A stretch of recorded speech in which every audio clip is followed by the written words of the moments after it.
आज चहाच्या टपरीपासून ते मोठ्या शोरूमपर्यंत सगळीकडं एकच वाक्य ऐकायला मिळतं, भाऊ UPI करा ना.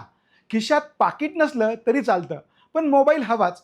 पण तुम्ही कधी विचार केलाय का की फक्त QR कोड स्कॅन केल्यावर तुमच्या बँक खात्यातनं पैसे समोरच्या व्यक्तीच्या खात्यात सेकंदात कसे पोहोचतात?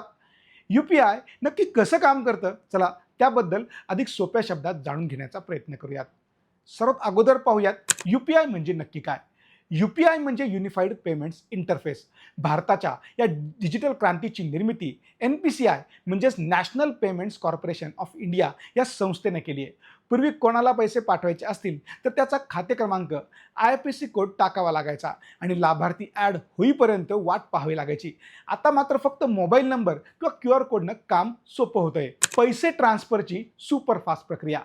UPI हे IMPS म्हणजे इमिजिएट पेमेंट सर्व्हिस तंत्रज्ञानावर चालतं, ज्यात तुम्ही QR कोड स्कॅन करतात, तुमचे ॲप बँकेशी संपर्क साधते, NPCI कडे हा व्यवहार जातो, जे ते योग्य बँकेकडे वळवते. त्यानंतर तुमची बँक पैसे कापते आणि समोरच्या व्यक्तीच्या बँकेला माहिती देते. दोन्ही बँकांकडनं खात्री पटली की व्यवहार पूर्ण होतो. विशेष म्हणजे ही संपूर्ण प्रक्रिया अवघ्या काही सेकंदात पार पडते. आहे की नाही कमाल? VPA तुमची डिजिटल ओळख. UPI मध्ये तुमच्या बँक खात्याची माहिती गुप्त राहते, त्याऐवजी वापरला जातो तो VPA म्हणजे व्हर्च्युअल पेमेंट ॲड्रेस. होय, जसं की तुमचे नाव @OKSBI.